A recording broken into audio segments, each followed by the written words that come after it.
15h30 sur BFM TV. Bienvenue à vous si vous nous rejoignez pour cette édition spéciale consacrée à la dernière des 4 journées du jubilé de la reine Elisabeth II. On prend la direction évidemment de la Grande-Bretagne avec nos journalistes sur place pour cet événement spécial. Vous les voyez, sont tous mobilisés. Aurélie Casse, Laura Calmus qui elle est du côté de Windsor, mais à Londres on retrouvera également Kelly Lafin, Boris Karlamov, Ashley Chevalier et puis également Anne-Sophie Varmont. Elle est du côté de Balmoral en Écosse, puisque c'est tout un royaume qui célèbre sa reine aujourd'hui pour les 70 ans de son règne.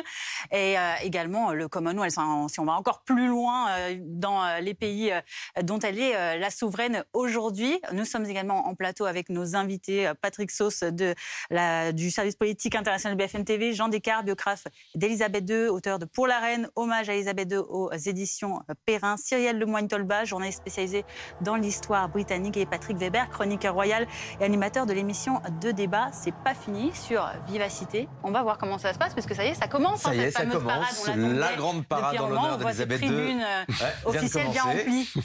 Et le prince George aux premières loges, toujours un petit peu dissipé. On lui met son réhausseur. Et là... Kate Middleton lui installe le petit coussin qui va bien. À côté de sa sœur Charlotte. Les yeux, le regard amusé de Boris Johnson. Et à l'instant, vous avez également vu le carrosse historique de la reine qui entame son défilé dans les rues de Londres. Alors la reine n'est pas à bord, on va vous expliquer bien sûr pourquoi dans un instant. Direction Londres, Ashley Chevalier, vous êtes sur place du côté de Buckingham Palace. Le défilé commence. Oui, le défilé vient tout juste de commencer. Ça a commencé par la voix de la reine qui a résonné ici au pied de Buckingham Palace dans une vidéo enregistrée. Et vous le voyez sur cet écran géant, nous pouvons assister au tout début de cette parade parce que, en fait, ici je me trouve à l'arrivée. Donc il a bien fallu installer des écrans pour que le public qui est ici puisse regarder toute cette parade. Les gens que vous voyez dans ces gradins sont les petits chanceux, ceux qui ont eu leur place, qui l'ont acheté pour avoir une place assise, mais tout autour du palais, il y a énormément de monde tout au long de cette procession, une procession de 3 kilomètres et qui va retracer les grands moments du règne d'Elisabeth II, mais aussi les grands moments du Royaume-Uni, ces 70 dernières années, avec de la musique, avec des chants, des moments culturels aussi. Ce qu'on voit à l'image là, c'est le carrosse d'or, celui qu'a emprunté Elisabeth II lors de son couronnement. C'est lui qui mène cette parade aujourd'hui. Qui peut oser. Merci à Ashley Chevalier en direct de Londres avec Valentin Rivolier, donc en ce tout début de cérémonie de grande parade. Patrick Sauce qui commence par une parade militaire et puis qui sera suivie ensuite d'événements plus populaires, on va dire. Pour utiliser une expression toute britannique, c'est un potpourri de toute la culture britannique que vous allez voir, avec effectivement 4 temps, quelque chose de très formel pour commencer, for Queen and Country, où là vous verrez effectivement, d'abord ce carrosse d'or avec cet hologramme de la reine lors de son couronnement. Qui vous perturbe toujours, un peu. Oui, et en même temps, voilà, ils ont réussi à s'en sortir avec cette image qui date vraiment du couronnement en 1953. Elle va évoluer au fur et à mesure de l'après-midi. Oui, l'hologramme va changer. Il faudra suivre. Et la reine Elisabeth II va vieillir à bord de son carrosse au fur et à mesure. Il faudra suivre ce carrosse. Mais pour prendre le thé, peut-être. Avec Paddington. Mais effectivement, vous avez un certain nombre de militaires, que ce soit de la British Army, de la Royal Navy, de la Royal Air Force, des Royal Marines. Ensuite, ce sera quelque chose qui sera beaucoup plus festif. On va parler des 70 ans de règne en Angleterre, avec vraiment des stars depuis les années 50 jusqu'à aujourd'hui, mais alors vraiment de tous bords. Vous aurez Cliff Richard, qui était l'espèce d'Elvis britannique qui régnait sur l'Angleterre avant qu'un petit groupe arrive de Liverpool. Vous aurez des gens qui ne sont pas forcément connus chez nous, mais qui animaient des séries télévisées dans les années 70 et 80. Vous aurez beaucoup de monde comme ça. Ensuite, on passera à Let's Celebrate, où là, on sera vraiment dans le très très festif du théâtre de rue. Ça va être assez étonnant à voir. Et puis à la fin, Happy and Glorious, où là, vraiment, ce sera le moment sans doute le plus émouvant, où vous aurez notamment Ed Sheeran qui va interpréter la ballade hyper connu, Perfect, c'est le mot parfait justement pour clore ces 4 jours, où on verra, et c'est là que les Anglais vont sans doute tirer leurs petites larmes, peut-être nous aussi, parce que sur cette chanson, cette balade très romantique, vous aurez bien des images d'un couple heureux, c'est celui de la reine Elisabeth et de son défunt mari Philippe. Patrick Weber, c'est surprenant que la famille royale, la reine d'Angleterre, soit accompagnée aujourd'hui d'Ed Sheeran, comme elle l'a été auparavant par les Spice Girls, par les Beatles. Elle a toujours su s'entourer des stars du moment. Ça ne veut pas dire qu'elle apprécie, hein. mais justement, comme on peut lui prêter tous les goûts, en fait, on ne sait pas énormément de ses goûts personnels, mais ce qui est intéressant, c'est que ça accompagne tous les goûts de l'époque, en fait. Et quand vous voyez le concert d'hier, franchement, il était génial, quoi. Et une fois de plus, c'était comme il y a 10 ans. J'ai dit des artistes avec des styles très différents, des époques très différentes, des fans très différents, mais une fois de plus, c'est elle, je dirais, qui va un petit peu symboliser toutes ces générations. Et donc, on a coutume de dire qu'il y a la couronne en Angleterre, et puis il y a toujours un roi ou une reine bis. Alors on a longtemps dit que c'était David Beckham, en fait, qui était l'autre famille royale d'Angleterre. Et aujourd'hui, pas là, c'est Gary Lineker. Mais aujourd'hui, c'est quand même Ed Sheeran, honnêtement. Dès qu'on arrive à Londres, on l'entend absolument partout. Il est omniprésent. Alors forcément, il devait être là aujourd'hui. Et il a dit lui-même, j'ai eu envie de chanter il y a 20 ans lors d'un jubilé. Je me suis dit, c'était Eric Clapton. Il a dit, moi je vais faire Eric Clapton. Il y a 10 ans, il a interprété son tube gigantesque, The A-Team, qui a été vraiment pour le coup un carton total. Et alors là, c'est la consécration. Ce sera aussi un petit peu aujourd'hui le couronnement de Ed Sheeran. Ouais, qui deviendra peut-être qui sera anobli, qui sait, d'ici quelques années. C'est le chemin qu'il suit. En tout cas, on va retrouver Aurélie Casse avec ses invités à Londres. Vous êtes tout près de ce palais de Buckingham et toujours beaucoup de monde évidemment pour assister à ces célébrations de ce dernier jour, notamment avec, on a vu cette apparition du carrosse en or, qui est l'un de ces symboles aujourd'hui dans cette parade. Oui, en fait, il y a du faste, il y a aussi de la fête en cette journée si particulière. C'est le bouquet final du jubilé des 70 ans de règne. Alors, le faste, le solennel, c'est ce qui a lieu maintenant. Le défilé militaire, les images sont somptueuses. Et puis ensuite, on va casser les codes, Thomas. Comment ça va se passer ? Ça va être une royale extravaganza. C'est vraiment le kitsch à la britannique, ou plutôt, je sais pas, la fête, juste la fête. Imaginez, Aurélie, un immense carnaval en l'honneur bien sûr du Royaume-Uni et surtout de la reine. Alors on nous attend énormément de choses. On nous a parlé d'un chaos de corgi. Je sais pas ce qu'est un chaos de corgi, mais visiblement on aime bien l'idée en tout cas. On aime l'idée. Il va y avoir des marionnettes. Le corgi, pour ceux qui ne connaissent rien à la reine, c'est son chien préféré. D'ailleurs, le premier corgi de la reine, elle l'a eu quand elle avait 7 ans. Tout à fait. J'ai oublié le nom, je crois qu'il s'appelait Dookie. Faudra vérifier cette info. Très bien informé. Et donc il y aura des corgis sur les chiens. Oui, donc il y aura des corgis, tout ce kitsch qu'on aime bien ce kitsch à l'anglaise. L'apothéose ensuite, on espère que ce sera l'apparition de la reine. Bonjour Sophie Loussoir. Elle nous manque puisque ce moment est symbolique. Les Anglais en quelque sorte vont peut-être dire au revoir à la reine aujourd'hui. Est-ce qu'elle les verra ? Est-ce qu'il y aura communion ou pas ? Ce n'est qu'un au revoir, car elle est bien parmi eux. Et au cours de ces 4 jours, même si elle n'a été présente que jeudi pour 3 apparitions au balcon, après le Trooping the Colour, cérémonie traditionnelle qui a lieu tous les ans pour rendre hommage à la reine et commémorer le couronnement. Eh bien, on attend la reine, mais on attend également les 7 autobus qui vont commémorer les 7 décennies de règne de la reine Elisabeth. 7 tableaux, 7 décennies qui ont marqué les plus grands bouleversements du Royaume-Uni et de la monarchie, car la reine a su moderniser l'institution et elle a été en même temps le témoin de grands progrès technologiques et de l'apparition de la télévision pour son couronnement et de l'apparition d'Internet, puisqu'elle a été la première à se mettre sur Twitter et à ouvrir un compte Internet pour la famille royale et à introduire les caméras de télévision dans Buckingham Palace. Elle a su être en phase avec son époque, même s'il y a eu des moments de doute quand même. Je lisais les articles du jubilé il y a 20 ans et il est écrit en gros la reine ne fait plus jubilé. Qu'est-ce qui fait que les choses se sont renversées ? C'était après l'accident de voiture de la princesse Diana, à une période où la monarchie n'était plus aussi populaire, après les divorces. Le train de vie était jugé aussi, elle a dû vendre un de ses yachts. Alors c'est Tony Blair qui a demandé à la reine de se séparer du Royal Britannia qu'elle aimait tant. Oui, mais elle n'avait pas le choix à cette époque. Elle n'avait pas le choix à cette époque. C'était son Premier ministre qui lui a demandé de s'en séparer. Et son Premier ministre qui a sauvé la monarchie au moment de l'accident de la princesse Diana, car il a compris que les Britanniques attendaient des funérailles officielles à l'abbaye de Westminster. Et il y a le spectacle est grandiose. Il y a aussi le contre-champ, tous ces Britanniques qui attendaient cette journée avec impatience. En fait, même depuis 4 jours, il y en a qui campent tous les soirs pour être aux premières loges du spectacle du jour. Je vous le disais, aujourd'hui, ce sera l'apothéose, le bouquet final, peut-être une apparition au balcon. En fait, j'enlève le peut-être, c'est sûr. La reine va apparaître tout à l'heure et on suivra ça ensemble. Paris pris.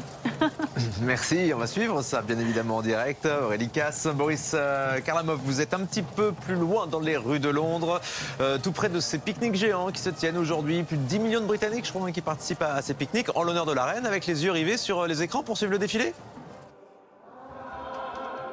Non, alors les habitants de ce quartier qui viennent, Thomas, de se lever pour entonner l'hymne britannique. Vous pouvez le voir sur ces images de Colin Chambol et je vous laisse profiter de ce moment de communion à ce pique-nique. Écoutez l'hymne britannique sur ces images de Colin Chambol.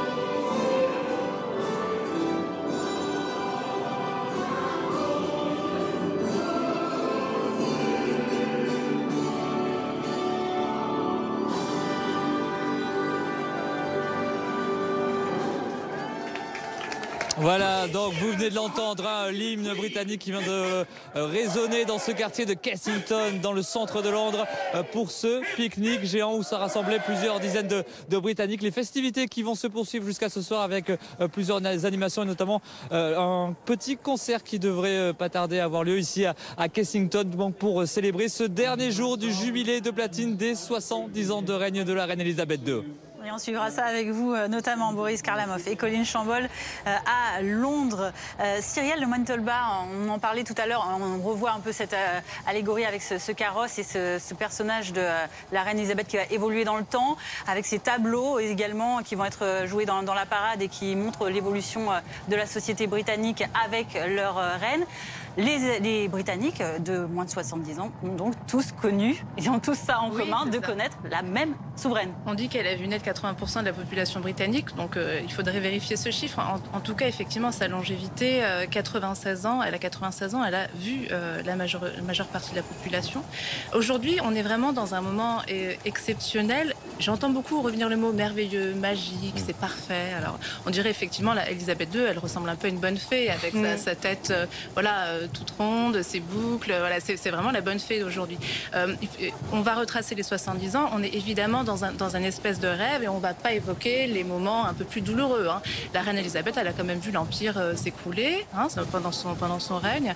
Il y a eu des difficultés, plus que des difficultés d'ailleurs, avec l'Irlande. On se rappelle en 92, il y a eu des choses assez dures. Hein. Elle a été aussi cette reine qui a régné dans des moments très difficiles. Alors aujourd'hui, c'est pas du tout l'endroit de parler de tout cela, mais par exemple, quand Kate et William sont allés il y a quelques mois en Jamaïque, ils ont été très mal reçus par des manifestations de personnes qui réclamaient réparation pour l'esclavage, hein, qui a été aboli en 1807 avant la France par le Royaume-Uni. Mais voilà, il y a encore des choses qu'on ne va pas évoquer aujourd'hui, mais qui existent encore. Donc des attentes très particulières. Alors il y a évidemment donc cette bonne fée Elisabeth II qu'on aime à aimer justement.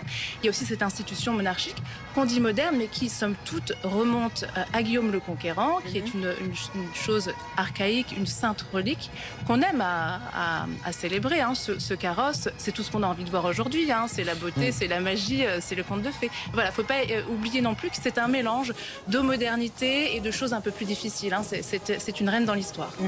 On suit donc ce défilé géant en l'honneur de la reine qui a démarré avec ce carrosse d'or en tête. Vous l'avez aperçu sur nos images.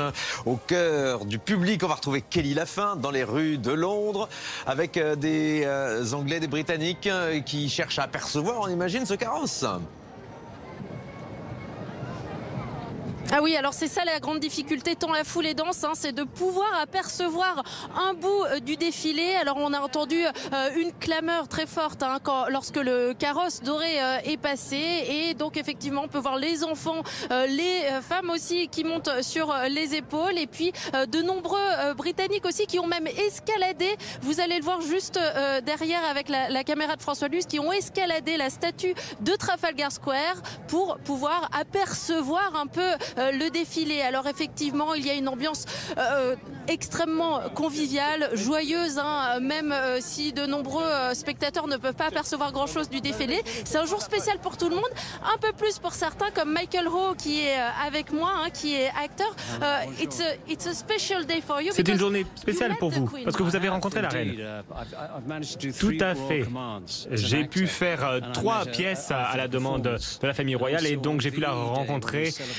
Et également, quand on a célébré les 50 ans de l'armistice, j'ai pu la rencontrer à ce moment-là. C'est une formidable personne, une personne incroyable. Elle a réellement remonté le moral à tout le monde après le Covid. Et après les tragédies qui se passent en Ukraine, je pense à toutes ces personnes. C'est formidable d'avoir une reine qui a autant de classe, autant d'intégrité. C'était un honneur pour moi de faire une représentation pour elle. Et la population avait besoin de ce genre d'événement. Absolument, oui, il y a une très belle ambiance. Le concert hier, d'ailleurs, était formidable. Et le Trooping of the Colour le jour d'avant, formidable les événements. Et ici, vous avez Whitehall, où va commencer le défilé. Les soldats vont sortir de là. Et on voit le Parlement un petit peu plus loin. Ensuite, il va y avoir les chars. Et je crois que la reine va apparaître sur le balcon. Et une autre question sur la reine. Comment vous pourriez la décrire? La reine est une femme très intègre, avec énormément de classe. C'est une femme qui fait beaucoup de choses en coulisses également. Et aujourd'hui, c'est très important d'avoir cette lumière qui éclaire toutes nos vies. C'est un plaisir, merci à vous. Et donc effectivement, certains comme Michael ont une histoire particulière avec la reine parce qu'ils ont eu la chance de la rencontrer, mais tous ceux que l'on rencontre nous disent qu'effectivement pour eux, la reine est une icône, un symbole, presque un membre de la famille hein, pour certains. Merci Kelly Lafin, en direct de Trafalgar Square avec François Luce à Londres, donc pour BFM TV. Jean Descartes, il y a cette question de l'image hein, qui revient beaucoup, l'image que véhicule la reine Elisabeth II, avec ce que l'on disait aujourd'hui, les fastes, la célébration autour de sa personne publique. Et il y a aussi les périodes plus sombres qu'elle a eu à traverser, comme le disait Cyril Lemoine-Tolba. Cette image d'Elisabeth II, on se rappelle aussi qu'elle a été ternie à l'époque de la mort de Lady Di en 97. Comment est-ce qu'elle a réussi depuis, on a l'impression, à redorer autant son image?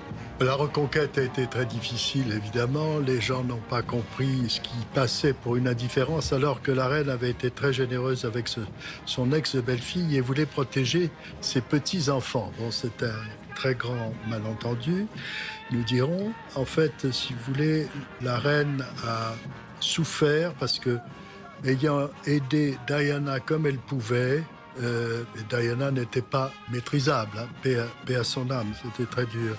Je pense qu'il faut penser à tout ce qui unit les Britanniques. Par exemple, le God Save the Queen, on ne connaît pas l'auteur de cet hymne national qui a été chanté pour la première fois en 1748, une victoire du roi George II à Culloden, dans le nord de l'Écosse, contre le parti des Stuarts. Et ce roi d'Angleterre venait d'Allemagne, c'était à Hanovre. Donc on voit toute une histoire de l'Europe dans cet hymne national. La reconquête suivante pour Élisabeth vis-à-vis de l'opinion a été un événement triste.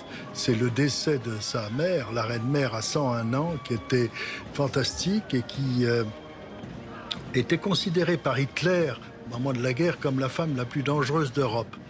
Et bien des années plus tard, dans les années 70, très lié à une de mes tantes qui la recevait dans le sud-ouest de la France, il y avait un petit problème d'organisation avec la police française et la police britannique. Et la reine-mère est arrivée avec un verre de gin bien rempli en disant à ma tante « Mais Simone, je ne crois rien, Hitler et Staline m'ont raté ». Donc c'était quelqu'un de fantastique. L'humour déjà... oui, extraordinaire. Et le gin, visiblement, ça conserve. Oui, ça conserve. Sa boisson préférée? L'une des boissons favorites de la reine actuelle, je ne sais pas si la faculté le lui permet aujourd'hui, c'est le gin du Bonnet. Elle aimait beaucoup ça. Avec modération, évidemment. Toujours avec modération. On assiste à la première partie du défilé de cette grande parade qui est consacrée à la reine et son pays. On est dans le cadre donc, du défilé militaire là en ce moment, c'est ça? Oui, avec... des images, des uniformes qui peuvent vous paraître extrêmement folkloriques, qui va de l'époque de Waterloo jusqu'à l'époque coloniale, mais faut pas s'y tromper, l'armée britannique, c'est l'une des plus grandes armées du monde. La Grande-Bretagne, c'est une puissance nucléaire. La British Army nous a beaucoup aidé jusqu'à ce qu'on commence à quitter Barkhane, par exemple. Tout ce qui était transport de troupes des Français se faisait à bord des Chinook et c'était des hélicoptères de transport britanniques. Ils sont là, ils se sont beaucoup battus et beaucoup sont morts en Afghanistan également autour des Américains. Donc c'est une grande armée qui évidemment célèbre, parce qu'on était sur Trafalgar Square, Nelson, mais aussi évidemment la Seconde Guerre mondiale. On est à la veille du 6 juin et c'est une date très importante pour les Britanniques qui vont se recueillir notamment justement autour du monument à Whitehall, tout près de Downing Street, du siège du Premier ministre. Donc voilà, il y a cette grande pompe, il y a ce côté un peu folklorique, mais pour une nation qui a beaucoup moins l'habitude des défilés que nous, avec notre 14 juillet, eh bien c'est toujours un moment important parce qu'on le répète, c'est une grande nation militaire. Et puis il y a cette ferveur populaire également. On va voir que ça se passe dans tout le royaume. Aujourd'hui, direction Windsor pour vous retrouver Laura Calmus. Ambiance pique-nique tardif, c'est assez inhabituel pour les Britanniques. Il est bientôt 16h en France, 1 heure de moins à Londres, mais quand même... Là, ça tarde parce que voilà, c'est un événement spécial aujourd'hui. Les Britanniques sont rassemblés, toute une communauté rassemblée pour célébrer leur reine pour les 70 ans de son règne. Exactement, et c'est assez impressionnant ce qui a été fait ici aujourd'hui à Windsor. Je suis donc sur Long Walk, cette longue avenue qui mène au château de Windsor, là où la reine Elisabeth habite. Nous avons vu tout à l'heure d'ailleurs l'étendard royal, ce qui veut dire que pour le moment la reine est dans son château. Alors ici, 488 tables ont été installées sur 800 mètres. En fait, les habitants de Windsor veulent battre le record du pique-nique le plus long. Et je suis avec Claire qui est britannique mais qui parle parfaitement français. Et pour Claire, eh bien, ces moments, ces pique-niques sont très importants. Claire, pouvez-vous nous dire qu'est-ce que c'est ce genre de pique-nique? Oh, le pique-nique, c'est une grande tradition en Angleterre, en Grande-Bretagne, je veux dire. Même s'il pleut, il y a quelques gouttes de pluie aujourd'hui, mais très peu quand même. Mais on arrive avec nos parapluies, des imperméables, et rien ne peut nous empêcher de faire du pique-nique. Surtout quand c'est un grand événement, comme aujourd'hui avec l'anniversaire de 70 ans de la reine. Et rien ne nous arrête ce jour-là parce qu'on l'admire tellement. Il y a un grand amour pour la reine. Sans doute, vous l'avez constaté. Nous l'adorons au maximum.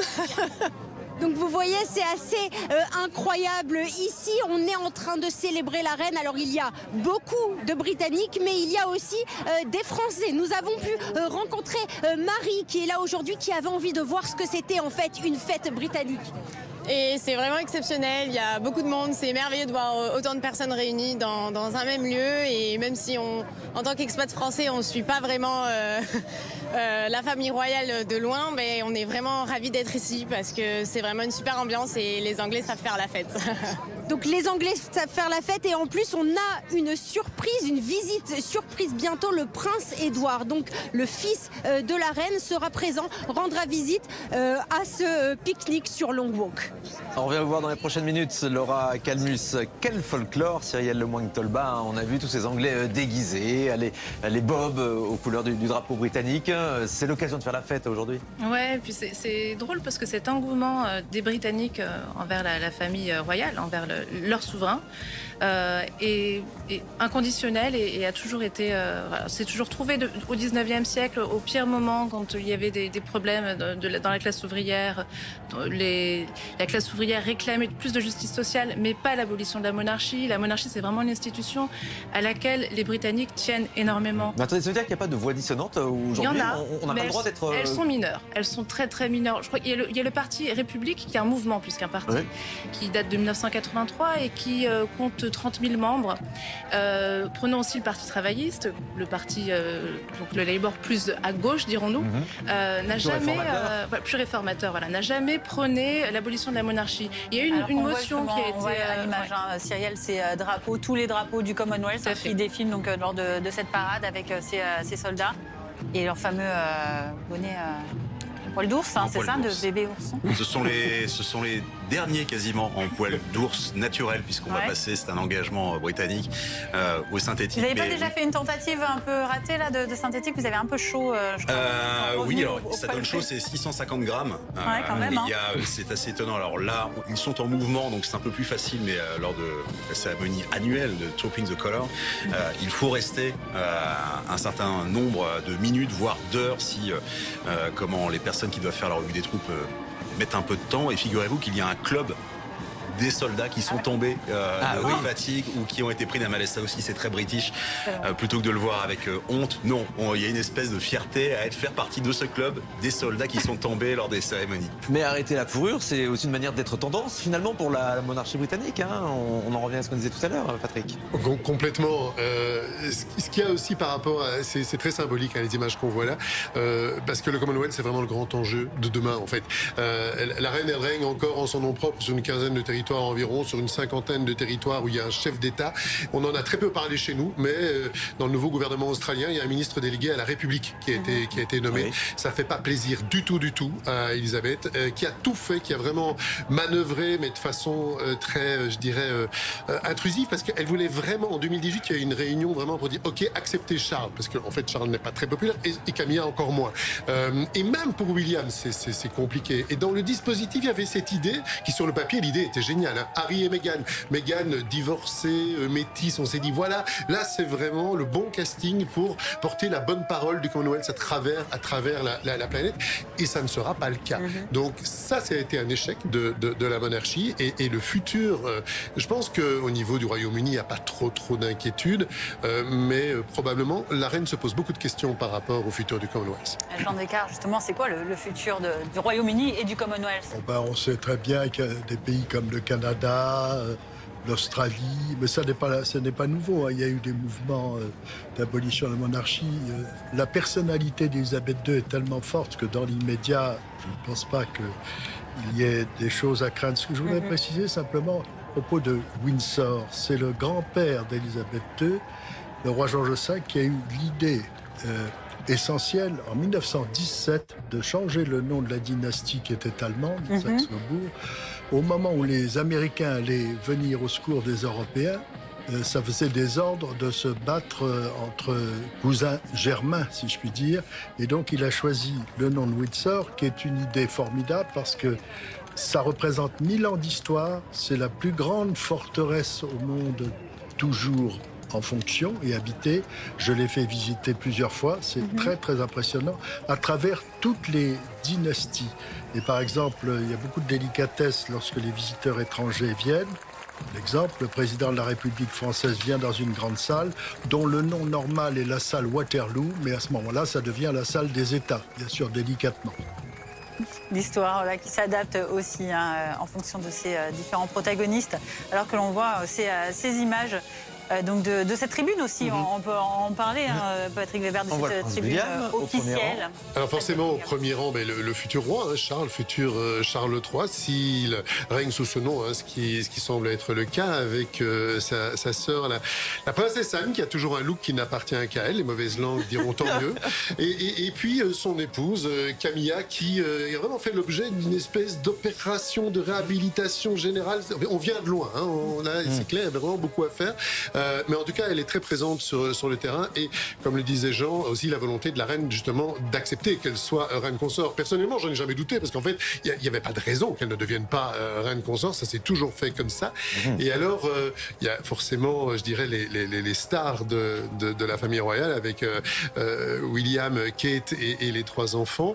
Et puis derrière, ceux qui paraissent un peu dissipés, c'est Mike Tyndall, l'époux de Zara Phillips, en fait, qui est la fille de la princesse Anne, avec leurs enfants. Alors, visiblement, ils ont des problèmes de chewing-gum, mais ils plaisent beaucoup à la reine parce qu'ils adorent les chevaux, ils adorent lui, c'est un ancien joueur de rugby. Il y a ce côté, en fait, dans la famille royale. Si vous acceptez les règles des Windsor, en fait, peu importe d'où vous venez, parce que Kate, quand on y pense, ses parents, ils faisaient un commerce de farce et attrape et d'assiettes en carton sur Internet. C'est pas très glorieux, hein. C'est pas une princesse européenne plus haute lignée, mais ils s'en fichent. Ils sont pragmatiques. Ils ont réussi, hein. Ils ont fait fortune comme ça et ils ont tout fait pour que Kate arrive aujourd'hui à ce niveau. Alors, on aime ou qu'on n'aime pas, faut en tout cas remarquer et ne pas regretter justement qu'elle tienne bien son rôle. En tout cas, les facéties des enfants de la monarchie britannique font notre bonheur, avec les premières images qu'on avait vues sur le balcon et de nouveau cet après-midi dans la tribune officielle. Aurélie Casse, vous êtes tout près de cette parade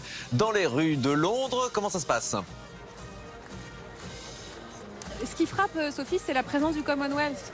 Oui, le Commonwealth joue un rôle fondamental car la reine a été le chef de Commonwealth pendant tout son règne. Elle a passé la main au prince de Galles et le Commonwealth réunit 54 pays de tous les continents et assure le rayonnement du Royaume-Uni de par le monde. Et c'est fondamental aujourd'hui après le retrait du Royaume-Uni de l'Union européenne. Et ce qu'il y a aussi de particulier aujourd'hui, c'est le fait qu'on célèbre, ça fait 4 jours maintenant, c'est le dernier jour, les 70 ans de règne de la reine. Il est peu probable qu'un autre souverain puisse faire pareil. C'est vrai que ça paraît à notre époque. Il y a eu Louis XIV avant. Oui, mais il était roi à 5 ans. Oui. Attention, nous on parle d'une reine qui était reine à 25 ans, couronnée à 27. Donc la comparaison est quand même difficile à faire. C'est certain que Charles, quand il sera roi, car il sera roi, c'est un peu un fantasme qu'on a, nous, journalistes français, de se dire est-ce que William ne sera pas roi avant Charles ? Sachez que Charles sera roi, ce ne sera pas une surprise. Il n'aura pas, bien sûr, un règne aussi long, étant donné qu'il a 73 ans, mais ce sera quand même un roi différent, un roi qui devra trouver sa place. Je vous rappelle que Elisabeth II, elle n'est pas seulement reine du Royaume-Uni, elle est reine de 15 pays, reine du Canada, d'Australie, de Nouvelle-Zélande. Si vous demandez aux Canadiens, il y a eu un sondage, 67% des Canadiens ne souhaitent pas le maintien de la monarchie après la mort d'Elisabeth II. Donc pour Charles, ça va être un vrai challenge de s'imposer après sa mère. Est-ce qu'on n'est pas déjà en train de tourner la page ? Finalement, le prince Charles, on le voit beaucoup plus que la reine à son propre jubilé. Alors, c'est déjà une transition vers un duo entre le prince de Galles et le prince William qui vont assurer la relève alors que la reine connaît des problèmes de mobilité. Mais la reine est là, elle lit ses red boxes tous les jours et elle communique avec les chefs d'État du monde entier qu'elle a rencontrés au cours des 70 ans de son règne. Il faut rappeler qu'elle a connu 13 premiers ministres britanniques et 13 présidents américains. Oui, même 14, je crois. Oui, 14. Oui. Mais quand même, quand vous dites problème de mobilité, c'est qu'elle a des difficultés à marcher. Ce qui fait qu'on la voit moins aujourd'hui, ce n'est pas forcément en raison de son état de santé, mais juste elle ne veut pas qu'on la voie diminuer. C'est ça, Sophie, en fait. Elle ne veut pas qu'on la voie diminuer, puis elle a du mal, par exemple, à assurer l'ouverture du Parlement où il faut traverser entièrement la Royal Gallery et puis monter des marches pour s'asseoir sur le trône. C'est très difficile quand on a des problèmes de mobilité. Mais elle est présente et elle est présente par Zoom, mais c'est très difficile parce qu'on ne la voit pas autant. Mais hier soir, elle avait su enregistrer ce sketch avec Paddington qui a amusé tout le monde et qui résume tellement l'humour de la reine et l'esprit britannique. On voit toute la malice qu'il y a dans son regard, dans son sourire, dans sa dernière photo officielle d'ailleurs, on le voit bien ce sourire. Ce qui me marque aussi, Thomas, quand on parle aux Anglais, c'est qu'ils nous disent en fait la reine c'est notre grand-mère, comme si elle appartenait à leur famille. C'est ce que disait encore un Anglais tout à l'heure au micro de Kelly Lafin. Vous avez totalement raison, Aurélie. On disait de Victoria, son aïeul, qu'elle était la grand-mère de l'Europe. Elisabeth II, c'est l'arrière-grand-mère du monde finalement. C'est-à-dire c'est une figure, c'est Granny, c'est un peu cette figure maternelle qui est encore plus importante dans un monde changeant, un monde difficile. On a parlé du Brexit, mais il y a également les défis climatiques. Et d'ailleurs, la reine, comme le prince Philippe, comme le prince Charles, comme le prince William, ils s'inscrivent aujourd'hui dans cette lutte contre le réchauffement de la planète. Peut-être que les Windsor ne vont pas sauver la planète, mais en tout cas, l'écologie leur donne un nouveau rôle, une nouvelle mission. Ils sont projetés vers l'avenir et les Britanniques leur en sont gré, ça c'est certain. On en est où du défilé? Il y a le défilé militaire, ensuite il va y avoir le carnaval. Ah oui, on va rentrer dans une deuxième phase de cet événement. Écoutez, alors nous, on a de la chance, on est très très bien placés, mais on voit déjà sur certaines images les cyclistes et les bikers qui commencent à s'élancer de l'autre côté. Donc on va les découvrir sur les images de BFM TV, mais on va rentrer dans un tout autre style. C'est-à-dire qu'après, le côté martial, ça va être la fête, ça va être... On nous promet même un mariage à la Bollywood, une énorme marionnette de dragon. Oui, même la reine, il paraît qu'il y aura une énorme poupée de la reine et des corgis aussi. Un chaos de corgis. Ouais, un chaos de corgis. On ne sait pas trop ce que c'est, mais ça va être impressionnant. C'est bien, il y a toutes ces surprises qu'on a hâte de découvrir. Merci Aurélie Casse avec vos invités en direct de Londres, tout près du palais de Buckingham, avec donc Patrick Sauce, on le disait, cette deuxième phase du défilé, une phase un peu plus fun, il faut le dire. Là, on voit des roues arrière. On passe dans une toute autre ambiance. Effectivement, là on était pour la reine et pour le pays, ça c'était le premier tableau, et là, en fait... Encore une fois, c'est le chiffre qui revient souvent, c'est-à-dire 80% des Britanniques qui n'ont connu que la reine Elisabeth II. Et en fait, on va partir dans les années 50, 60, 70, 80, 90, 2000, avec pas forcément des personnages que l'on connaît. Là, le monsieur avec les cheveux longs, notamment, c'est un coach sportif qui est assez connu. Voilà pourquoi ils sont en train de pédaler, mais qui fait des émissions à la télé. On reconnaîtra peut-être quelques footballeurs comme Gary Lineker pour les années 80, avec Chris Hoy notamment, grand champion. Les Britanniques sont très forts en cyclisme sur piste, mais vous voyez bien que les vélos, vous avez à la fois des BMX, voilà, pour et vous avez les vélos depuis d'époque. Même vu des tandems. Cette tradition. Et puis les motos, on sait, on attend de les voir. Sont et le Prince Édouard qui arrive en parallèle à Windsor. On l'avait annoncé tout à l'heure, Laura Calmus le disait, il va participer à ce pique-nique géant. Il est avec son épouse pour assister à ce record donc, qui a été battu du Windsor Big Lunch. 488 tables, nous disait Laura Calmus. Et derrière les vélos, vous allez reconnaître beaucoup plus, normalement, les voitures les plus mythiques d'Angleterre, les Austin Mini, mais aussi... c'est pas des Mini, là. Non. Mais vous allez voir aussi des Land Rover. Enfin voilà, c'est tout ce que l'Angleterre, le Royaume-Uni a connu en 70 ans. On parle de 70 ans, c'est-à-dire de l'après-guerre jusqu'à l'ère d'Internet et des smartphones. C'est totalement fou. C'est une actrice et peut-être le plus grand témoin de l'histoire, le plus grand témoin vivant.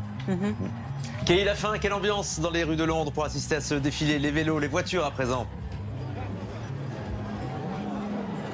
Alors une ambiance extrêmement festive, conviviale, et pourtant nous sommes au milieu de la foule et on ne peut pas apercevoir grand chose du défilé, parce que vous voyez cette foule qui est extrêmement dense. Il y a des milliers et des milliers de personnes tout le long du parcours. Alors heureusement, il y a des écrans géants comme celui-ci qui sont disposés un petit peu partout et qui permettent au public quand même de pouvoir voir ce qui se passe. Certains se sont placés en hauteur, comme vous pouvez le voir ici au pied de la colonne de Trafalgar Square.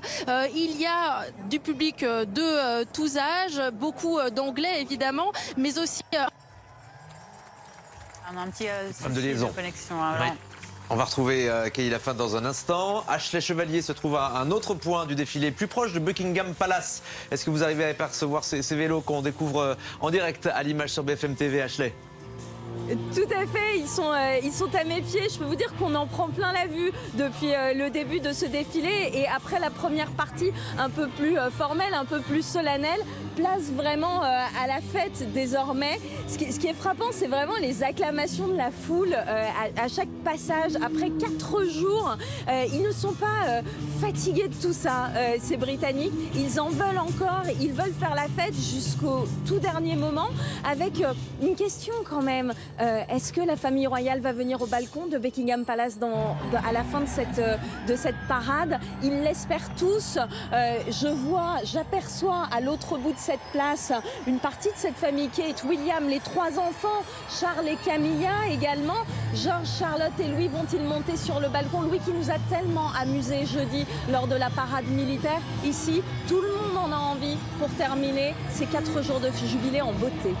On verra justement, Ashley Chevalier, comment ça va se dérouler pour cette dernière journée de jubilé. Vous êtes avec Valentin Rivolier, donc à Buckingham Palace, devant Buckingham Palace, mais vous êtes très bien situé. À présent. Et oui, ça continue, cette parade donc festive, grande parade festive cet après-midi. Alors en plateau avec nous, nous ont rejoint Jérôme Pellistrandi, consultant défense BFM TV, et également Jérôme Caron, grand reporter au magazine Point de Vue. Nous sommes toujours avec Patrick Sauce, du service politique international de BFM TV, et avec également Cyrielle Lemoine-Tolba, journaliste spécialisé dans l'histoire britannique, ainsi que Patrick Weber, chroniqueur royal et animateur de l'émission de débat C'est pas fini sur Vivacité. Alors il y a beaucoup de moyens qui ont été mis en place, déployés pour cette journée exceptionnelle que juste cette journée, c'est 4 jours de fête. Jérôme Caron, qu'est-ce que ça représente, cet investissement, et aussi ce retour sur investissement qu'on imagine conséquent? C'est pratiquement un retour d'un sur 100 en fait. Vous évoquiez 30 millions d'euros. Le dernier jubilé a coûté une dizaine de millions d'euros. Il en a rapporté 100 fois plus.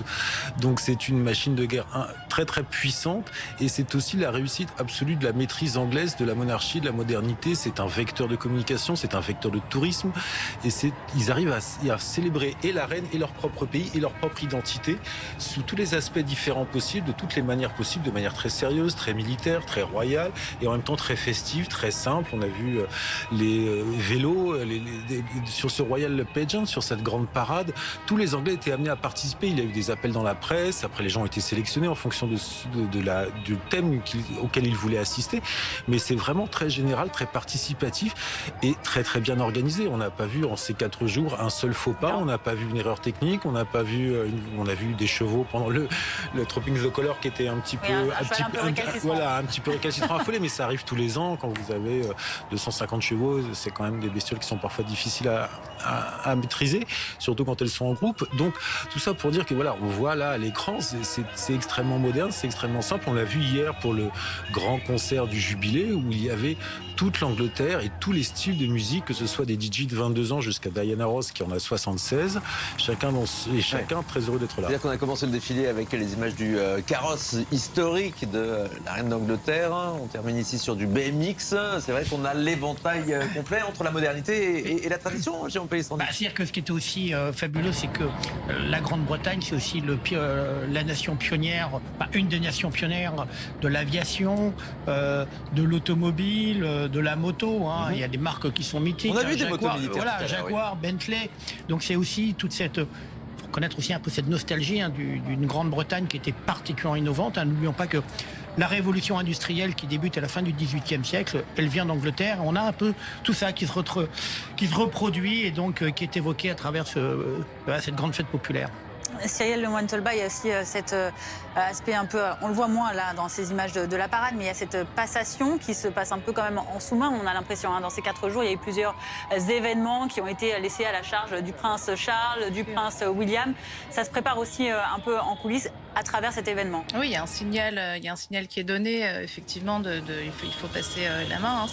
Il y a toute une opération qui est prévue en cas de décès de la reine. Ça s'appelle l'opération London Bridge. Tout est prévu. On sait comment ce sera annoncé à la presse, que le lendemain à 11h, il faudra que le prince Charles, le nouveau roi, fasse son discours. Le God Save the Queen deviendra le God Save the King. Voilà, on est déjà préparé à ce genre de choses. C'est une fatalité. La reine a perdu sa propre mère sa propre mère avait 101 ans quand elle est décédée. Donc voilà, 96 ans, c'est une éventualité à laquelle il faut se préparer. Donc effectivement, ces voyages de plus en plus fréquents, assumés par d'autres membres de la famille, ça permet aux Britanniques de s'acclimater. Ça explique aussi l'effervescence, parce que pour les Britanniques, c'est une manière peut-être de dire au revoir à leur reine. Oui, et en plus de voir si le dispositif fonctionne. Et ça, c'est vraiment la première fois qu'on peut le juger. Parce que fondamentalement, la reine a vraiment tout resserré autour d'un noyau, en fait, noyau dur. Ça existe dans toutes les monarchies européennes. Il y avait un problème, il y avait trop de monde. Il y avait trop de princes, trop de princesses, tout ça coûte cher, à quoi ça sert, où on va les envoyer. Et là, en fait, elle a donc dû resserrer les vis. Ça n'a pas fait plaisir à tout le monde. Et là, ce qu'on voit vraiment pendant toutes les célébrations, c'est ce fameux noyau sur lequel elle s'appuie. Alors, les choses sont quand même compliquées, là, on n'en parle pas trop. Et puis, c'est une journée de fête, mais entre le prince Édouard et le prince Charles, ça se passe pas très bien. On sait très bien qu'entre William et Harry, forcément, ça se passe pas bien. Donc on va pas dire que les choses sont simples, mais néanmoins, vraiment, il y a l'envie de montrer un visage uni pour le futur. Il y a aussi tous ces titres, vous savez, tous ces titres qui sont pas des titres de courtoisie. Quand vous êtes duc d'York, quand vous êtes comte de Wessex, que sais-je, il y a aussi des revenus qui sont liés à tout ça. Donc c'est aussi une histoire de gros sous. On n'en parle pas tellement. Alors ça, c'est très britannique aussi. Là, ici, on est en train de se dire combien ça coûte, combien ça a rapporté et tout. En gros, les Britanniques s'en fichent. En gros, je dis ça, c'est vraiment une question qu'on se pose beaucoup à l'étranger. Mais eux, ils sont persuadés, en fait, qu'il y a un véritable retour sur investissement. Et c'est pas aujourd'hui qu'on va faire le débat, justement, de la fortune de la famille royale.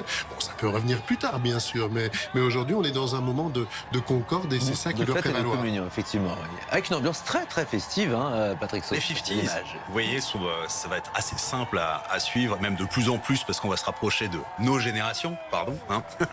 On est dans les années 50. C'est surtout que ce sont des codes qui ont totalement traversé la Manche, notamment à partir des années 60, parce que vous allez voir des Anglais déguisés d'abord en mods, puis en punk, en teleboys. C'est l'Angleterre a donné le là quand même de la culture populaire à partir des années 60. C'était un pays totalement en reconstruction. Ça, on le dit pas très souvent, mais en fait, si vous lisez je pense notamment à l'autobiographie qui est fantastique de Keith Richards, qui s'appelle Life. C'est celle d'un enfant qui est né pendant la guerre et qui a grandi dans l'après-guerre totalement miséreuse de la Grande-Bretagne. Nous, on était dans un pays paysan qui se reconstruisait aussi, la France, mais l'Angleterre, l'industrie était totalement à bas et on se souvient pas vraiment de ce qu'ont donné les années 40, 45, 55, disons, pour les Anglais. Mais ensuite, il y a cet immense mouvement. Il n'y aura pas les Beatles. Paul McCartney n'est pas prévu, mais regardez ce que ça donne notamment dans la culture populaire. C'est la DB9 que vous voyez là-haut. C'est James Bond, évidemment. Vous voyez l'Aston Martin, mais celle de 2022 commençait déjà à épargner pour espérer. Mais vous voyez ça, les Mini. Ça y est, ça fait partie de cette culture populaire. Qu'est-ce que c'est que ce machin orange, là ? Oui, on a une sorte une mandarine géante. C'est totalement farfelu, oui, à la britannique. Aurélie Casse, vous suivez évidemment cette procession avec tous ces véhicules traditionnels, plus ou moins, près de Buckingham Palace, et toujours énormément de ferveur parmi les spectateurs qui sont massés depuis plusieurs jours, parfois pour certains, pour assister à ce dernier jour de célébration. Oui, ce sont les motards qui ont eu beaucoup de succès. Thomas, on est en train de remonter le temps. On a l'impression d'être dans un film d'époque. Oui, alors là, on vient d'avoir ces voitures des années 40, 50. On est au début du règne, c'est tout simple. Et puis, on attend d'autres bolides qu'on voit s'engager sur le Mall. En fait, c'est les décennies d'Elisabeth II. Et c'est très, très frappant. C'est qu'en fait, les Britanniques et le monde entier a grandi, a vécu avec Elisabeth II. Donc forcément, ça nous rappelle notre souvenir. Je suis sûr que vous avez un souvenir avec la reine. On a tous des souvenirs avec la reine, même si on l'a jamais rencontré en personne. Vous l'avez déjà vu ou pas ? Non, moi, j'ai eu un eye contact avec la reine une fois. Elle en parle souvent, Aurélie. Elle en parle très, très souvent. Oui, mais c'est vrai qu'en fait, on prend la mesure grâce à ces tableaux de ce que ça représente 70 ans de règne. Il y avait cette série sur BFM TV qu'on a intitulée La traversée du siècle. C'est de ça dont on parle là. Bien sûr. On est en train de regarder. Et c'est ce que disait aussi le prince William hier sur scène. Ma grand-mère a presque un siècle et forcément, il y a beaucoup d'émotions. Moi, ce qui me frappe, c'est quand on parle avec des Britanniques qui sont là, des fans de la famille royale, c'est qu'il y a bien sûr beaucoup de ferveur, c'est la fête.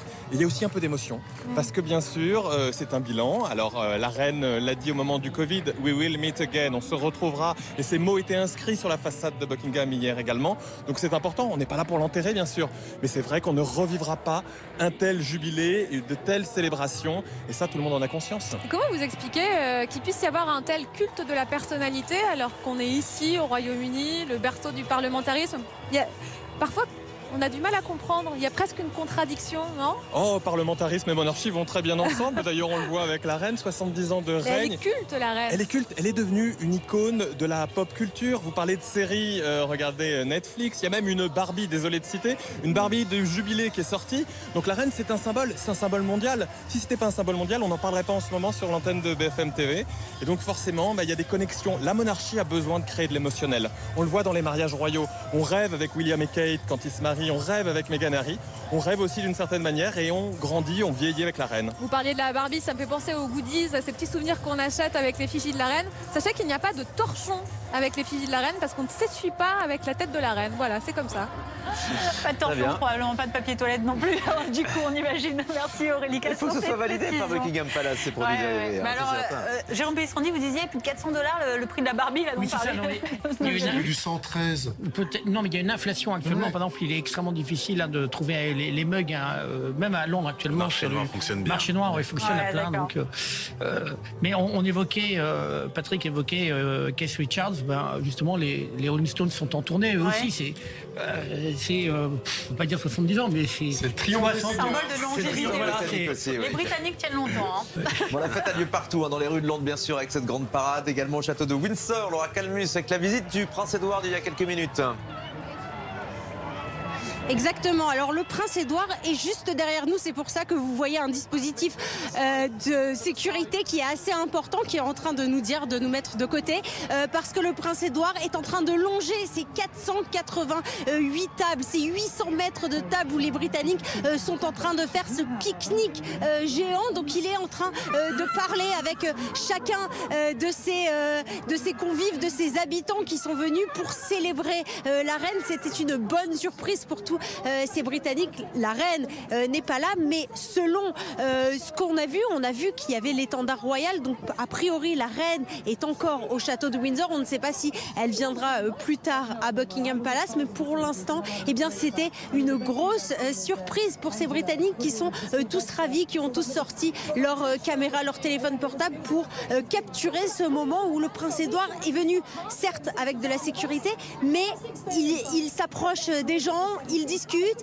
c'est une ambiance extrêmement conviviale et tout ça est bien sûr en l'honneur de sa mère pour ses 70 ans de règne.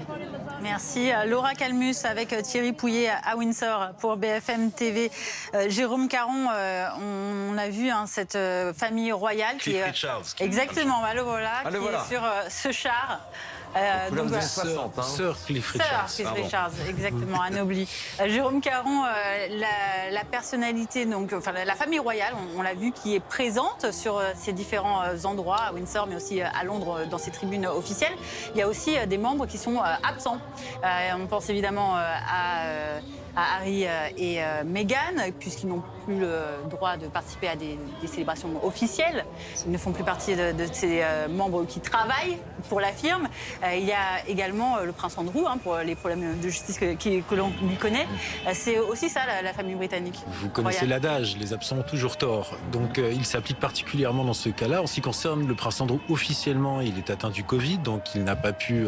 Ça tombe mal. Ça tombe extrêmement mal, comme tombait extrêmement mal le fait que William et Harry ne pouvaient pas se trouver au même endroit sur des raisons de calendrier, notamment hier pour l'anniversaire de Lilibet, la petite fille d'Harry et Meghan. William était à Cardiff, donc il n'a pas pu assister à l'anniversaire de sa petite nièce. Donc voilà, donc c'est encore des manières très subtiles, c'est-à-dire que la force de la monarchie aussi, c'est de savoir mettre parfois un certain tas de poussière sur le tapis. Alors parfois le tas de poussière est un petit peu trop gros, donc le tapis dépasse et tout le monde le voit. Ça a été pour Andrew, ça a été le cas pour Harry. Mais là, globalement, sur ces 4 jours de jubilé, ils ont réussi avec le fameux système de seuls les working royal pourront participer aux cérémonies officielles, c'est-à-dire seuls les membres actifs de la famille royale pourront participer aux cérémonies officielles. Ils ont réussi à faire le ménage, ou tout au moins à faire le tri entre ceux qui voulaient voir apparaître sur le balcon et ceux qui ne voulaient pas voir apparaître. Ça sera de toute façon, la poussière va revenir parce que au mois de septembre, à la rentrée, on ne sait pas exactement quand, le prince Harry devrait publier une autobiographie à 38 ans. C'est assez curieux, mais il a semble-t-il encore beaucoup de choses à dire malgré sa grande interview chez Oprah Winfrey. En ce qui concerne Andrew, il y a très très peu de chances qu'on le revoie un jour sur le devant de la scène parce que la tâche est tellement indélébile que ça serait une grande douleur pour Elisabeth II parce qu'il reste son fils préféré. Il a décidé de faire l'impasse sur ce sujet-là. elle s'est comportée en mère plus qu'en reine par rapport à son fils cadet, qu'elle vénère puisqu'il a été militaire et qu'Elisabeth a une très très forte appétence pour l'institution militaire, comme on l'a vu tout au long de ces 4 jours. Donc c'est assez, comme Patrick l'a dit précédemment, la famille est extrêmement resserrée au sein de au sein de Charles, la duchesse de Cornouailles et son épouse Camilla, William et les enfants de William, parce que le futur c'est eux. On ne verra plus 48 personnes sur le balcon comme c'était le cas auparavant lors des Trooping the Colour. Là, ça va se réduire de plus en plus. Charles a des volontés, après le décès de sa mère, qui, il l'espère, interviendra le plus tard possible, d'ouvrir les palais à différents touristes, de faire passer un grand coup d'air frais, parce que toutes les personnes qui sont arrivées au cours de l'histoire de la monarchie britannique, notamment sur ce dernier siècle, au sein de la maison royale, ont toujours expliqué que le vrai problème n'est pas fondamentalement la famille Windsor. Le vrai problème, ce sont ce qu'on appelle les hommes en gris. Margaret les appelait les hommes à moustache, c'est-à-dire ce sont tous ces conseillers royaux qui sont plus royalistes que le roi, qui sont plus monarchiques que les membres de la famille royale et qui tiennent vraiment à ce que rien ne change, absolument. Et la difficulté et en même temps la force de la monarchie britannique est d'avoir su évoluer par petites touches, parfois à retardement, mais toujours évoluer avec son siècle, avec son époque. Elisabeth II fut la première souveraine à avoir envoyé un mail, elle a eu son compte Twitter alors qu'elle a pris son premier avion lorsqu'elle avait 20 ans. La suite de cette grande parade dans les rues de Londres, bien sûr, que vous suivez en direct cet après-midi sur BFM TV. Kelly Lafin, vous êtes dans les rues aux côtés des Londoniens et des Britanniques qui assistent à cet événement. On est passé aux années 70.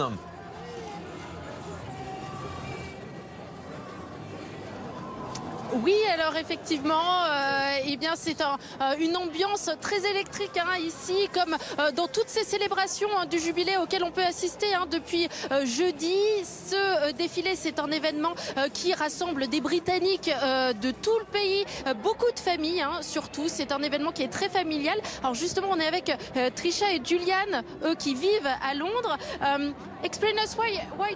Dites-nous, pourquoi avez-vous décidé d'être là aujourd'hui? C'est un événement inédit. 70 ans sur le trône. Oui, on était là pour le jubilé d'argent, d'or, de diamant. Il fallait être là pour le jubilé de platine. Oui, on a vu tous les jubilés. Il fallait venir à celui-là aussi. C'était important. Ce jubilé est spécial. Elle ne va pas rester 25 ans de plus sur le trône. Donc bon, c'est probablement le dernier jubilé où on verra la reine. La prochaine fois, ce sera Charles. On voit qu'il y a une ambiance très particulière aujourd'hui. Pourquoi les Britanniques aiment-ils tant la reine? C'est une reine que tout le monde aime. On aime la pompe, tout le cérémonial. C'est le Royaume-Uni, c'est ça qu'on aime. C'est ce qu'on aime voir. Voilà qui nous sommes. Les gens avaient besoin de ce genre d'événement? Oui, surtout après les années qu'on vient de passer. On avait besoin de ça. Oui, c'est agréable pendant quelques jours de tout oublier, d'oublier tout ce qui se passe ailleurs et de profiter de cet événement pour passer du bon temps. Merci beaucoup. Effectivement, on a vraiment l'impression qu'ici, ce jubilé, c'est une parenthèse dans la vie des Britanniques, une parenthèse faite de fêtes, de joie. On voit des sourires, on voit des drapeaux, des déguisements aux couleurs de l'Union Jack un petit peu partout. Et effectivement, ça fait du bien à tout le monde. Merci Kelly Lafin avec François Luce vers Trafalgar Square, juste en bas de la colonne, alors que l'on voit sur ces images la partie années 70 qui est en train de défiler. Voilà, avec, chez Austin Powers. Exactement, là on a encore bougé, changé de décennie.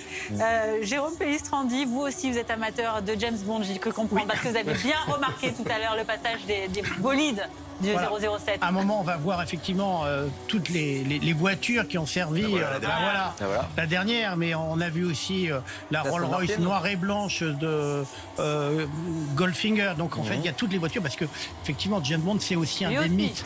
C'est un des mythes. Shirley Bassey, là aussi, celle qui a chanté. Et n'oubliez pas, effectivement, pour les Jeux Olympiques de Londres, lorsque effectivement la reine et James Bond apparaissent pour l'ouverture. Donc là aussi, c'est un des grands mythes britanniques. Là, on les voit toutes. Vous voyez, toutes les... Il manque Hot Job au volant. Les James Bond Cars. Et Auric Goldfinger derrière. Magnifique, hein. Le premier exemplaire de James Bond est paru en 1953. l'année du couronnement d'Elisabeth II, couronnement. qui sont extrêmement liés, curieusement, historiquement. Et donc, toute la question que tout le monde se pose, c'est qui va succéder à Daniel Craig? Parce qu'effectivement, c'est un enjeu. Celle-ci, elle est amphibie. Amphibie, voilà. C'est une autre histoire de succession, vous avez raison, Jérôme Pellistrandi. Idriss Elba est là, c'est l'un des successeurs. Possible, un moment, qui serait là aussi d'une ça très serait grande une révolution. modernité. Jean-Luc Caron, on a vu également sur les images il y a quelques minutes un drapeau gay, des militants de la cause LGBT défilés avec des t-shirts d'Act Up. Là aussi, incroyable modernité de la couronne britannique. La couronne britannique est globalement d'une incroyable modernité. Alors c'est vrai que c'est une institution extrêmement lourde, extrêmement ancienne, mais tous les gens qui y travaillent, il n'y a pas vraiment de sélection à l'embauche, encore moins pour les orientations sexuelles ou les origines, etc. Même si le premier garde de couleur a mis un petit peu de temps à arriver, ça a été assez long, mais ça finit par se faire. S'ils sont très... D'après ce qu'on sait, en tout cas, les principaux conseillers de la reine-mère étaient préféraient tous les garçons de manière globale. La situation inversée. Voilà, la situation inversée, elle trouvait ça génial. Elle est très friendly. Voilà, exactement. Elle les trouvait très drôles, très sympa. Et donc, ça n'a jamais posé de problème au sein de l'institution. Le prince William, d'ailleurs, aussi, qui a à plusieurs reprises fait et cause, couverture de plusieurs magazines, là, au Royaume-Uni. Et l'idée aussi. On revoit ce char qui ressemble un peu à un char d'une gay pride. Complètement. En fait, ce qui est formidable dans cette famille, qui est un casting, c'est que vous pouvez vous reconnaître dans plein de générations et plein de profils différents. Alors, il y a la tante un peu mal fagotée qu'on n'aimerait pas trop inviter, c'est la princesse Anne. Et puis après ça, non, mais c'est vrai.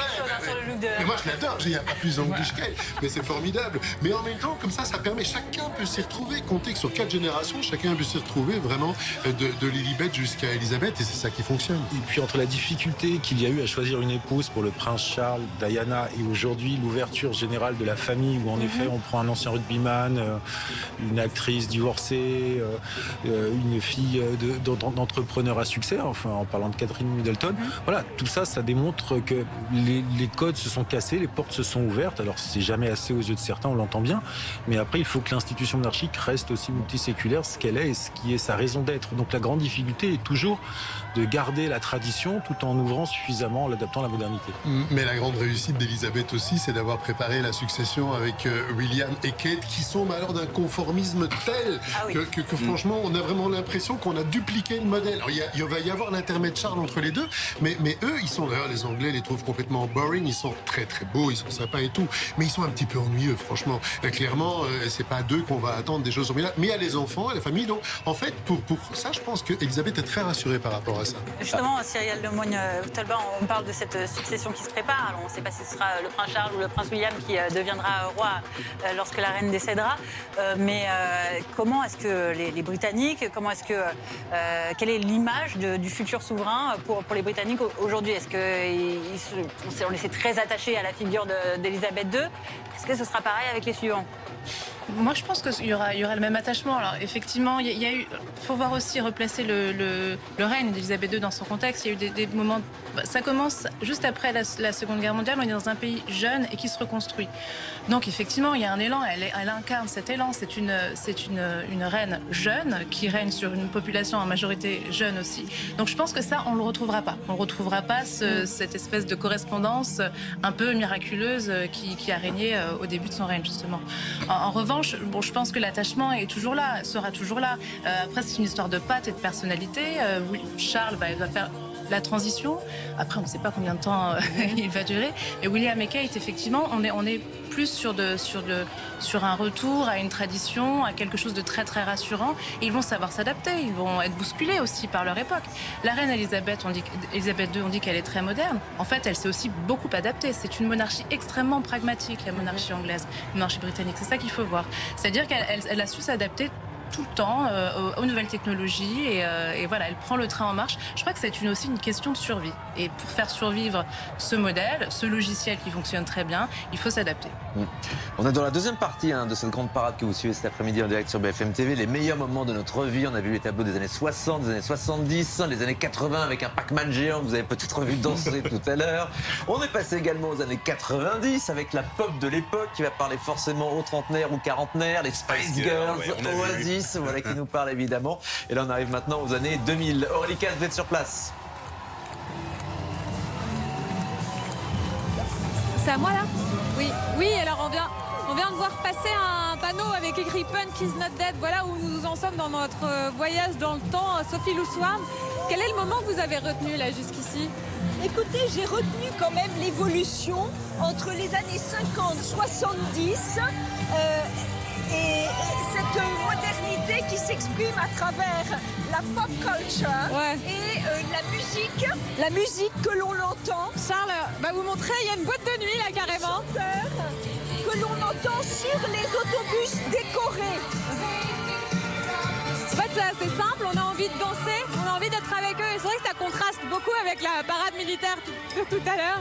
On est en plein dans le festif qui symbolise la modernité de cette monarchie. Oui, la monarchie a su s'adapter à son temps et évoluer avec son temps et encourager les artistes modernes, puisque la reine a décoré les Beatles et a très vite célébré l'art moderne, que ce soit la musique moderne ou la peinture moderne. Oui, et là on voit passer ce qui symbolise le jubilé d'or, c'est-à-dire en 2002 on a ces plaques qui se succèdent pour qu'on prenne bien la mesure de son règne. Oui, alors le jubilé d'or en 2002 était moins exceptionnel que le jubilé de diamant en 2012.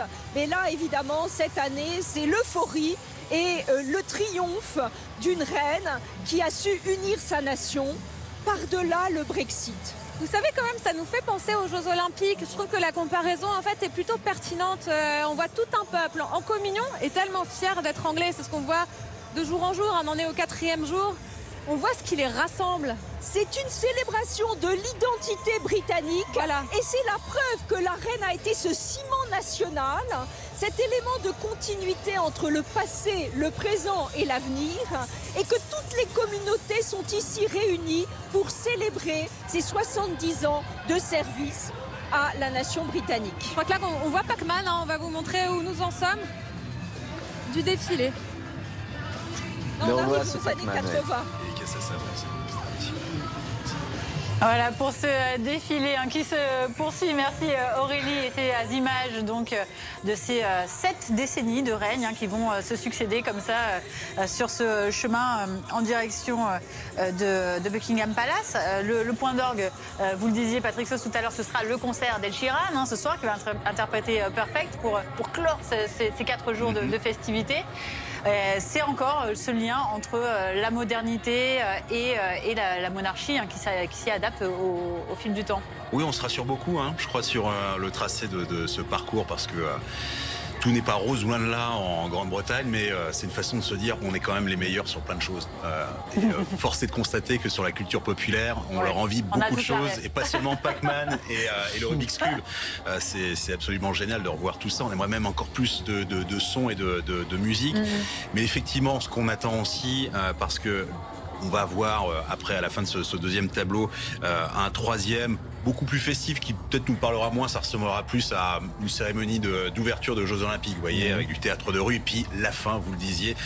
On attend le spectacle, on attend surtout une spectatrice, c'est la reine, qu'elle soit à Windsor, où a priori elle devrait rester quand même, puisque le Royal Standard, l'étendard royal est toujours sur place. Peut-être qu'on la verra apparaître à Windsor, à Buckingham, ça paraît quand même de plus en plus difficile à penser, mais c'est vrai que voilà, au-delà de cette fête et de la famille royale qui a l'air extrêmement concentrée dans ce qui se passe, à commenter avec beaucoup de sérieux, c'est assez étonnant, mais vous avez des drag queens qui passent et vous voyez le prince Charles qui est très sérieux en train de dire ah, vous avez vu ce qui se passe là, là aussi il y a un décalage. Il y a un petit décalage. Mais effectivement on attend quand même ce climax pour une nouvelle apparition de la reine. Jérôme Caron, ce sera l'événement du jour. Ce sera l'événement du jour. À titre personnel, je ne suis pas totalement convaincu qu'elle passera, qu'elle sera sur le balcon. Bon, mais tout est possible. Finalement, c'est la grande absente de ce jubilé là. C'est la grande absente présente, puisqu'elle est fêtée comme elle n'a peut-être rarement été fêtée, comme elle sera peut-être une dernière fois fêtée aujourd'hui. Mais la présence au Tropic the Color a été déjà incertaine. Ça se décide au jour le jour, ça se décide matin après matin, d'après les conseillers qui s'expriment à ce sujet, parce que la santé de la reine est le secret le mieux gardé de Grande-Bretagne, peut-être.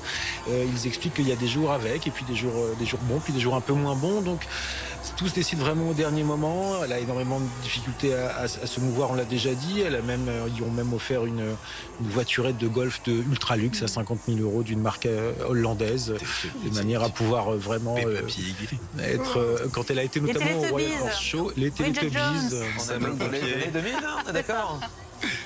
On connaît tous les personnages aussi, voilà, des dessins animés de nos enfants, évidemment. Patrick Weber, il y a aussi cet aspect de la personnalité elle-même de la reine Elisabeth II qui est célébrée et qui transparaît dans tout ça, c'est son humour. Alors, oui, l'humour de la reine, on l'a vu, on va pas revenir sur Paddington, même si c'est déjà entré dans la légende, cette histoire, ça c'est clair. Elle a de l'humour, parfois un peu potache et bas de plafond, en fait, parce qu'elle aime bien les blagues de Harry. Elle a toujours, comme ça, une certaine proximité pour l'humour, comme ça, bon, qui n'est pas spécialement le plus fin. Néanmoins, elle incarne une forme d'humour et je dirais, un esprit britannique qui n'est même pas nécessairement toujours le sien. On sait tellement peu de choses d'elle. Tous les gens, on entend dire, tous les gens qui l'ont rencontrée et qui ont eu droit à une conversation ont eu droit à un lovely, ou dire pas beaucoup plus. On parle de la météo quand on rencontre la reine et il ne faut pas vous attendre à des révélations extraordinaires. Et c'est pas tellement important. C'est pour ça que c'est devenu en fait une icône totale. Et d'ailleurs, elle sera tout à l'heure dans le pageant aussi à sa manière comme une espèce de grande poupée parce qu'elle est devenue elle-même. Enfin, moi, sur mon bureau, vous savez, il y a beaucoup de gens qui ont ça, la petite poupée comme ça qui dit coucou. Salut, oui. Voilà, le fameux salut, qui est vraiment devenu un grand classique. Mais c'est parce qu'en fait, elle est devenue un personnage elle-même. Ce qui est génial, c'est qu'elle accepte ça, elle endosse ça, et je veux dire, elle le revendique en fait, même si elle n'en est absolument pas responsable. Je voudrais simplement dire encore un petit mot par rapport à Charles, parce qu'on disait oui, règne de transition. Il faut quand même voir aussi ce qui va se passer, parce que dans l'histoire anglaise, le grand exemple d'Elisabeth II, c'est Victoria. Victoria, elle a aussi régné très longtemps. Alors, pendant tout un temps, elle n'a pas régné parce qu'elle avait marre de régner, parce qu'elle était un peu dépressive, parce qu'elle avait perdu son mari et tout. Elisabeth ne s'est jamais permis ça. Elle a tout le temps été présente tout au long de son règne. Et puis quand son fils Édouard VII est monté sur le trône, qui était tout son contraire, plutôt, voilà, il aimait bien s'amuser, on va dire les choses comme ça, pour rester poli à cette heure-ci. Mais donc, en tout cas, c'était tout le contraire de la morale victorienne. Eh bien, il a régné une petite dizaine d'années, et pourtant, on a parlé d'ère édouardienne, en fait. Parce que Édouard VII a marqué profondément, en moins de 10 ans, l'histoire du royaume. En fait, Charles peut aussi nous surprendre dans le futur. On a du mal à l'imaginer pour l'instant, en tout cas. Non, mais je peux comprendre. Il a ce désir-là, en tout cas. Ça fait 73 ans qu'il attend. Il veut que ça marque. Ça doit marquer parce qu'il doit faire une transition très compliquée entre la seconde ère élisabéthaine et l'ère de son fils, qui sera de toute façon beaucoup plus grande. Donc, il veut faire le maximum de choses possibles pour que, lorsque le prince William lui succédera, la machine, quelque part, soit le plus moderne possible, le plus facile de maniement, la firme soit la plus efficace possible. Donc ce sera un énorme défi. Il y est prêt. Est-ce qu'il y arrivera? Est-ce que les Anglais ne seront pas totalement écrasés par la sidération de l'absence de celle qui aura été leur souveraine tout au long du siècle? C'est une vraie question. Alors là, c'est l'heure c'est le début du troisième tableau. Voilà. Let's Celebrate, qui va ressembler un peu à un carnaval, un peu. Alors, on n'est pas encore là-dedans, mais théâtre de rue. Voilà, théâtre de rue et beaucoup de musique de style carnaval caribéen, comme on peut le voir dans le Commonwealth ou à Brixton, dans le quartier très afro dans le sud. Et ça y est, le spectacle a commencé sur la scène devant Buckingham Palace avec ces jeunes chanteurs, danseurs. Ashley Chevalier, vous êtes sur place. La fête bat son plein, très clairement. Oui, alors je suis encore dans les années 2000, actuellement au pied de Buckingham Palace. En fait, c'est ces 70 dernières années qu'on voit défiler sous nos yeux. Je peux vous dire qu'ici, la nostalgie fonctionne à plein régime, et je peux aussi vous dire qu'on a le sentiment que certaines périodes manquent plus que d'autres si on se fie aux acclamations du public en fonction des tableaux qui passent devant nous. C'est peut-être aujourd'hui qu'on ressent ici le plus l'aspect populaire de ce jubilé, le fait que toute la nation est en communion depuis 4 jours, parce que Dans cette parade, il y a des artistes, des musiciens, mais il y a aussi des gens comme vous et moi qui ont pu s'inscrire il y a quelques semaines pour y participer. Et on sent vraiment une ferveur encore plus particulière lors de cette parade. Après cette série de tableaux qui retracent les 70 dernières années, il va y avoir une partie sur les passions de la reine en quelque sorte. Et puis en toute dernière partie, un God Save the Queen, un dernier, pour clôturer ces 4 jours de fête. Merci Ashley Chevalier pour ces images. Donc, et chacun, selon sa position, qui suit cette parade selon les différentes époques abordées. Et donc on est arrivé à un nouveau tableau, on le disait tout à l'heure avec Patrick. Maintenant, on en est à l'heure du théâtre de rue, un peu plus conceptuel, on va dire. Vous vouliez, Jérôme Pellistrandi, revenir sur un point? Oui, il y a un point qui est effectivement fabuleux, même si la reine n'est pas présente physiquement. On l'a vu avec Paddington, et il tweet en quelque sorte, ou tweet pour elle. Et ce qui est fabuleux, c'est que quand on faisait référence à la reine Victoria pouvait s'absenter plusieurs mois. D'ailleurs, elle venait souvent en villégiature en France. Ça ne posait aucun problème. Aujourd'hui, il faut que le souverain, ils doivent être en permanence à communiquer. Et c'est ça ce qui est absolument fascinant de voir cette transition, comme vous le soulignez.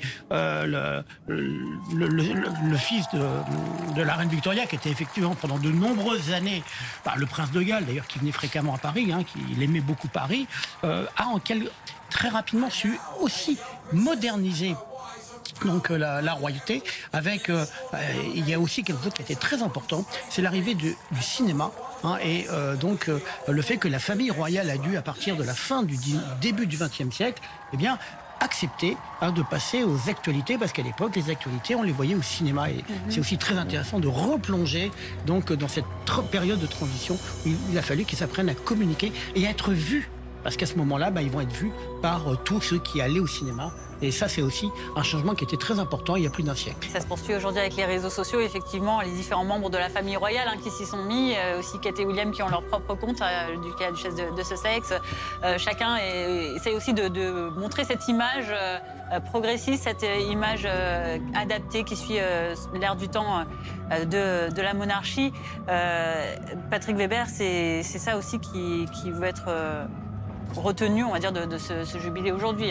Oui, il y a un staff de communication extraordinaire. Il n'y a pas une monarchie, à ma connaissance en tout cas, qui dispose d'un staff pareil pour communiquer de façon moderne. Il est évident que la reine Elisabeth n'est pas une fan d'Instagram, ça on l'a bien compris. Imagine mal mais c'est pas elle qui fait ses stories. Non, clairement non. Mais en fait, c'est assez malin. C'est-à-dire qu'on réussit chaque fois à pouvoir établir un lien entre le passé et l'actualité. Et présenter pour chaque catégorie. Vous savez, ce qui est compliqué dans notre monde, en fait, c'est qu'on peut pas vieillir. C'est impossible de vieillir. Parce qu'aujourd'hui, vous êtes star et puis on vous oublie très rapidement. D'ailleurs, c'est taper 1, taper 2, on vous éjecte. Là, en fait, on a quelqu'un qu'on suit du berceau jusqu'au tombeau et on connaît absolument toute sa vie. Ça peut paraître un petit peu étrange, mais c'est vraiment la seule star mondiale. Dans le temps, il y avait des stars de cinéma qu'on connaissait absolument partout. Maintenant, qu'est-ce qui reste? La reine d'Angleterre et le joueur de foot. Chacun est dans sa communauté, chacun est sur les réseaux sociaux.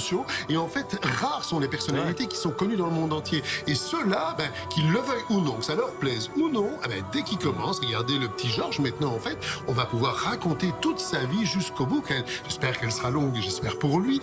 Mais c'est franchement quelque chose d'assez unique. Alors, c'est le secret de la monarchie. Maintenant, c'est pas drôle tous les jours, parce qu'il faut accepter de vivre cette vie aussi.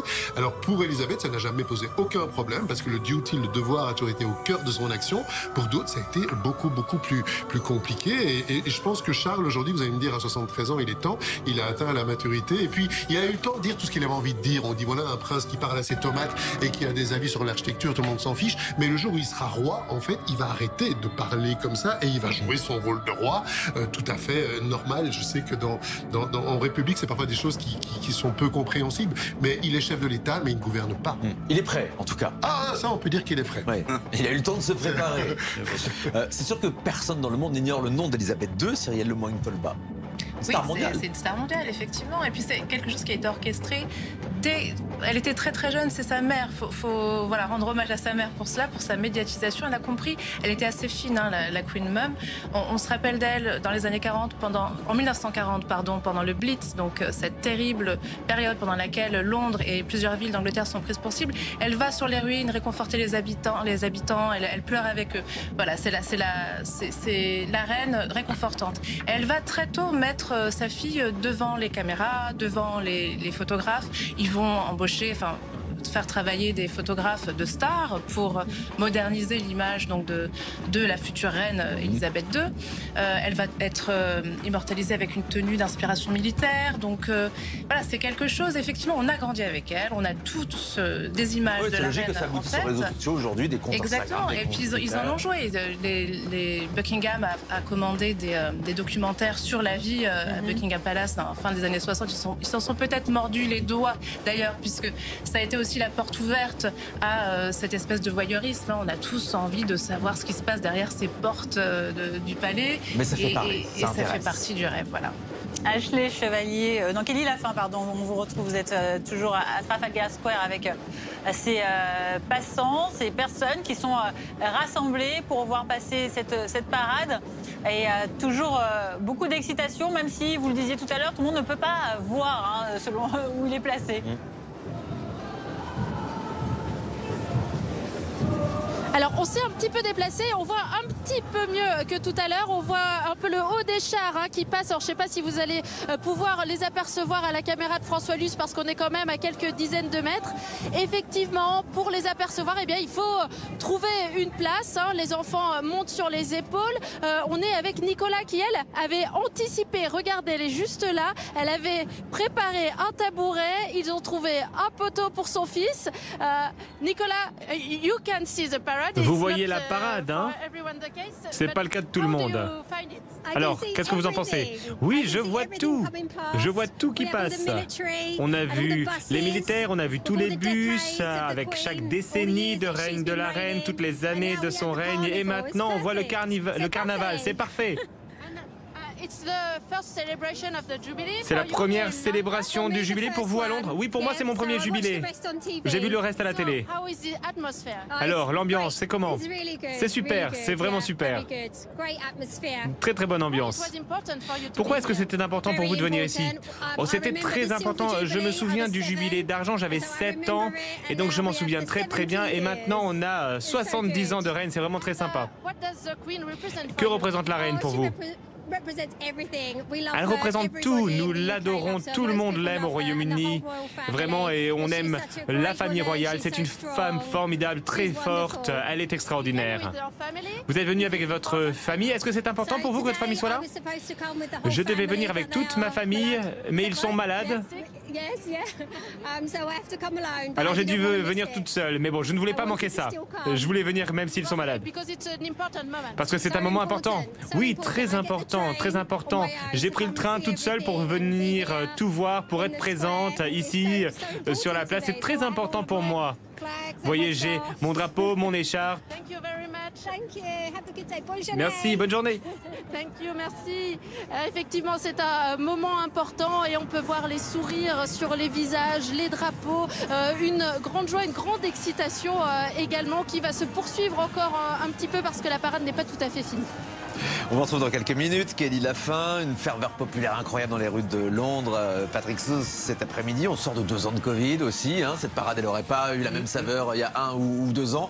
On sent une vraie libération et tout le monde qui communie autour de la même chose. Oui, parce que les restrictions étaient encore plus fortes que chez nous. Il y a eu des pics vraiment très très hauts de mortalité et en plus des gouvernants, notamment le premier d'entre eux, le Premier ministre Boris Johnson, qui a un peu zigzagué il y a eu des fluctuations dans l'instruction, la méthodologie. Totalement allé la pandémie, puis en serrant la vis de façon totalement incompréhensible. Et ça a été extrêmement difficile pour les Britanniques. Et effectivement, on ne trouvera pas à part peut-être les victoires en Coupe du Monde chez nous, mais c'est pas tout à fait la même chose. Il y a ce besoin de se rassurer, d'être ensemble. Vous avez ces images, mais les images qui nous faisaient sourire de pique-nique. Alors, c'est un anglicisme, on dit community pour dire quartier, mais il y a vraiment ce côté communautaire, d'être en communauté, d'être ensemble. C'est un drôle de pays, le Royaume-Uni, parce qu'on est beaucoup plus en une société de classe et de caste, et il n'y a pas vraiment de chance, si vous êtes au bas de ces castes, de prendre l'ascenseur social comme on pourrait le faire en France, et c'est déjà difficile chez nous. Et donc les occasions d'être vraiment ensemble, de haut en bas, quand vous aviez les images de la famille royale qui passaient, ils sont passés hier dans tous les pays du Royaume-Uni, que ce soit en Irlande du Nord, au Pays de Galles, en Écosse, pour essayer de partager tout ça. Et voilà, c'est ce que je disais jeudi lorsqu'on a commencé à parler de ce jubilé. Je pense que la gueule de bois sera un peu difficile demain. Ce ne sera pas une question d'alcool, c'est cette petite amertume de... Voilà, c'est un peu Cendrillon, le carrosse doré qu'on a vu va revenir à quelque chose d'un peu plus triste, même s'il était commencé. Jérôme Caron, Patrick Sauce évoquait cet aspect de la communauté au sens britannique du terme. Est-ce que, parce que là on voit ces images dans les quartiers, on va dire autour de Buckingham Palace à Londres, est-ce que toutes les communautés britanniques, y compris à Londres, célèbrent ce jubilé de la même manière, ont la même envie, apportent le même soutien à la reine Elisabeth II? En tout cas, le phénomène est monté, il dépasse même le Royaume-Uni, puisque beaucoup de pays du Commonwealth célèbrent le jubilé de la reine, ont organisé des grands pique-niques, ont organisé des festivités pour cette occasion. On reproche souvent à la reine d'Angleterre sa neutralité, c'est ce qui lui permet de surplomber quelque part toutes ces communautés, et c'est aussi une manière pour ces communautés de se référer à elle, puisque n'étant jamais ni totalement contre ni totalement pour, et on ne sait jamais exactement, tout le monde, on a peu de choses à lui reprocher en dehors du fait d'être elle-même. Alors, et être elle-même maintenant, elle est devenue une icône à force d'être elle-même, ces fameux bibis, ces fameuses couleurs chatoyantes, on en a beaucoup parlé, mais vraiment c'est la grand-mère de toute l'Angleterre, de tout le Commonwealth, et puis peut-être de certaines autres fans de monarchie britannique à travers le monde, et elle dépasse les clivages. On l'a vu hier soir lors du concert, on le voit là aussi, où tout est mélangé, tout paraît simple, tout paraît de manière très fluide. On voit le petit George qui danse un peu et qui s'amuse. Ça commence à être un petit peu long pour la petite classe de la famille royale britannique. C'est comme entre le grand concert d'hier soir. Qui était un petit peu aussi turbulent, impatient, on va dire, au balcon jeudi dernier. D'ailleurs, Charlotte s'est absentée. La première nuit, ils ont été. Où sont Meghan et Harry? Ça, c'est la question à 100 000 livres. Bonne question. Officiellement, ils sont toujours là. On peut supposer qu'ils partiront demain. Logiquement, ils sont à Frogmore Cottage, qui était la demeure qu'ils avaient prise après leur mariage, et puis qu'ils avaient quitté en devant payant une ardoise de rénovation qui s'était élevée à 2,4 millions de livres, encore une fois. Donc ils se seraient installés à Frogmore Cottage le temps de leur présence en Grande-Bretagne. Certaines rumeurs disent qu'ils pourraient revenir de manière beaucoup plus régulière, beaucoup plus fréquente au Royaume-Uni, parce que aux États-Unis, les choses ne se passent pas aussi bien qu'il avait peut-être espéré. Netflix commence à regarder dans les comptes, à regarder ce qui a été produit, pas produit. Un documentaire pour Netflix. Une apparition de Harry et Meghan auprès de la reine aujourd'hui, c'est impossible? Ça paraît extrêmement délicat. On attendait plus ou moins peut-être une photo de la jeune Lilibet avec Lilibet de 96 ans. C'est le partage entre la monarchie et le showbiz. D'ailleurs, c'était le problème de Diana aussi. Elle n'a pas trop compris. Et pourtant, elle était vraiment préparée à ça. Elle vient de la haute aristocratie anglaise. Elle était parfaitement... Elle savait dans quel jeu elle tombait. Et ce qui n'est pas du tout le cas de Meghan, qui s'est dit je vais jouer un rôle parmi d'autres. Alors, c'est peut-être pas une très bonne actrice, mais là, en tout cas, elle s'est vraiment complètement plantée. Il faut quand même bien dire ce qui est. Et le fait est que aujourd'hui, c'est devenu vraiment un handicap. Ce qui aurait pu être un atout pour la monarchie est vraiment devenu un handicap. Et on l'a vu, d'ailleurs, il n'y a pas eu vraiment beaucoup de huées ou de contestations. On a eu quelques-unes pour Boris Johnson, mais il y en a eu pour eux aussi. Parce que je ne pense pas que les Britanniques sont prêts à pardonner, en fait, parce qu'il y a eu vraiment style, on vous laisse tomber. Il faut savoir aussi qu'on le disait à plusieurs reprises, mais la monarchie et les Britanniques, c'est pragmatique. Ok, ça coûte cher d'organiser un mariage royal. Ça fait rêver la planète entière. Et puis, hop, quelques mois plus tard, vous cassez le rêve. Mais ça, c'est carrément insupportable. En fait, c'est une faute professionnelle. Dans n'importe quel job, ce serait considéré comme une faute professionnelle. Donc, il faudra du temps pour que les choses, s'apaisent et s'oublient. Et pour le moment, on le disait très très justement, le problème, c'est qu'ils ont signé plein de contrats, mais ils les honorent pas. Alors, il suffit pas de signer un contrat, il faut agir derrière. On va quitter l'ambiance effervescente de Londres pour rejoindre l'Écosse du côté de Balmoral pour vous retrouver Anne-Sophie Varmont. Vous êtes, vous, carrément dans les jardins de la Reine, bien placés. Donc l'ambiance est un peu plus sage, on va dire, qu'à Londres, mais tout aussi festive. Il y a autant de cœur. Il fait meilleur, c'est vrai aussi, pour cette dernière journée de jubilé.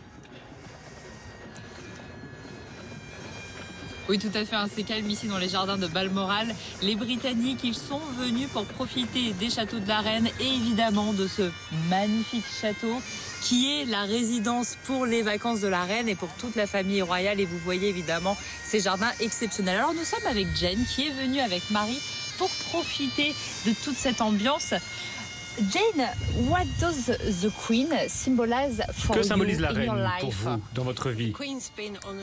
La Reine est sur le trône depuis que je suis né et elle symbolise tout ce qu'il y a de bon dans le Royaume-Uni. Elle est formidable, elle est merveilleuse, on l'aime beaucoup. Est-ce qu'il est important pour vous d'être à Balmoral pour le jubilé? Absolument, nous avons de la chance, nous avons découvert tous les palais royaux ces derniers jours, c'était vraiment formidable. Et que pensez-vous du château? Il est sublime. Je l'aime beaucoup, ça ne m'étonne pas qu'elle l'aime. Merci beaucoup. Merci beaucoup.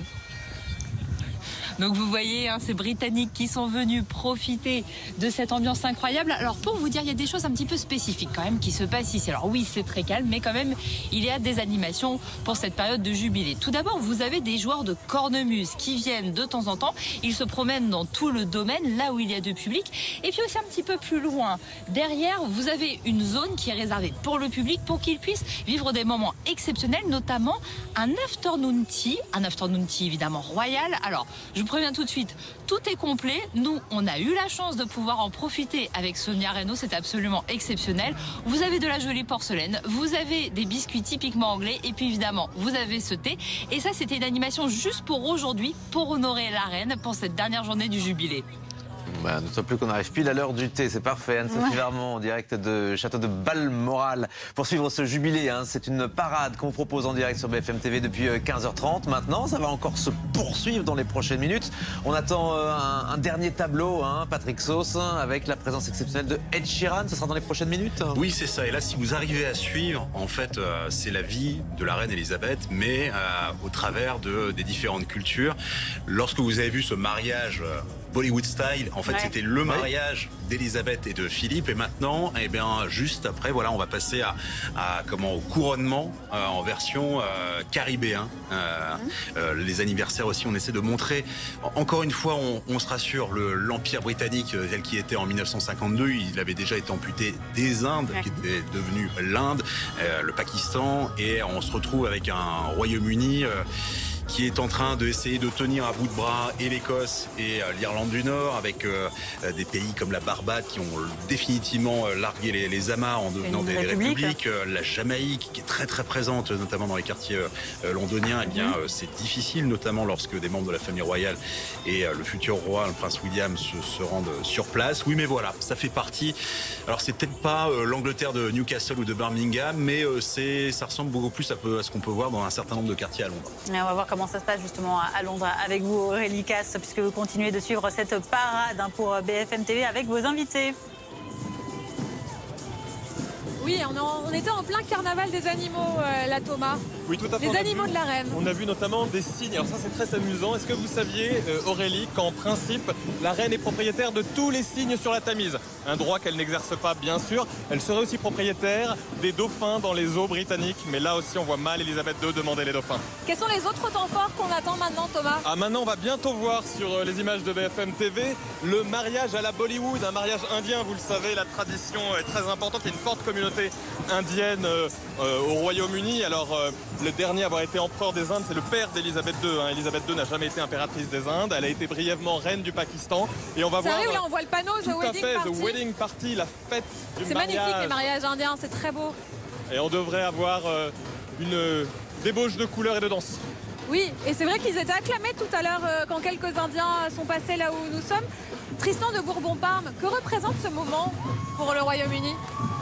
Les Britanniques restent extrêmement attachés à la monarchie et à la reine.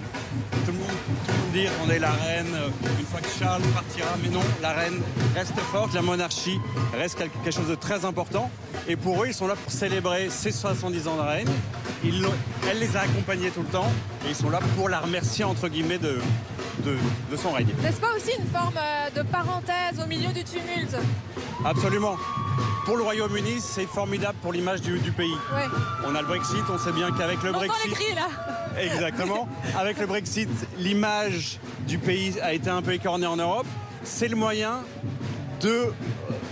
d'améliorer cette image. De faire regardez, rêver aussi. et de faire rêver les gens. Regardez ici, il y a beaucoup de Britanniques, il y a beaucoup d'étrangers, tous les médias du monde entier sont là et ça prouve bien que pour l'image du pays, c'est formidable. Oui, c'est un jubilé en Mondovision.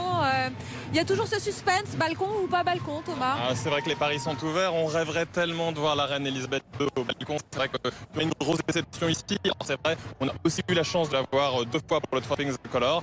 Les paris sont ouverts. Il y a les optimistes, il y a les pessimistes. Mais on verra, on aura forcément la réponse. Mais elle est au moins là dans l'esprit de tout le monde. On le voit bien. Je regarde et en même temps, voilà, il faut qu'on vous montre cette image. Le voilà, le mariage avec ces poupées géantes. Oui, c'est aussi finalement une façon de rendre hommage à toutes les cultures, que ce soit l'histoire britannique, l'histoire de l'Empire bien sûr. Maintenant on parle de l'histoire du Commonwealth. Je vous rappelle aussi que la reine est reine de 15 pays, pas seulement reine du Royaume-Uni. Elle est reine du Canada, elle est reine de l'Australie, elle est reine de Nouvelle-Zélande. On l'a vu. Et d'ailleurs les membres de la famille royale, avant ces fêtes du jubilé, sont allés dans des tournées. Kate et William sont allés aux Caraïbes, ça s'est pas toujours très bien passé. La princesse Anne est allée en Océanie. C'était important, comme la reine ne pouvait pas se déplacer, que des membres de sa famille viennent dans les pays du Commonwealth, ou du moins dans les pays où elle est reine. On a vu aussi Camilla et Charles au Canada. Et vous Tristan, alors vous pensez qu'on va voir la reine tout à l'heure ou pas? Ça me paraît évident que la reine sera là. Elle était là jeudi pour le début du jubilé. J'imagine mal qu'elle ne soit pas là aujourd'hui pour clôturer justement le jubilé sur une bonne note. Pour se dire au revoir. Pour dire au revoir. Parce que c'est sans doute le dernier jubilé. Exactement. C'est le dernier jubilé. Elle sera là aussi pour passer entre guillemets le bâton à son fils. Pour dire, regardez, je suis là, j'accompagne mon fils, je veux passer la transmission. Pour moi, évidemment, elle sera là. Une image qui sera ensuite dans les livres d'histoire. Et il y a plusieurs indices quand même qui nous laissent à penser qu'il va y avoir un balcon. Nos amis photographes, par exemple, se sont déjà positionnés.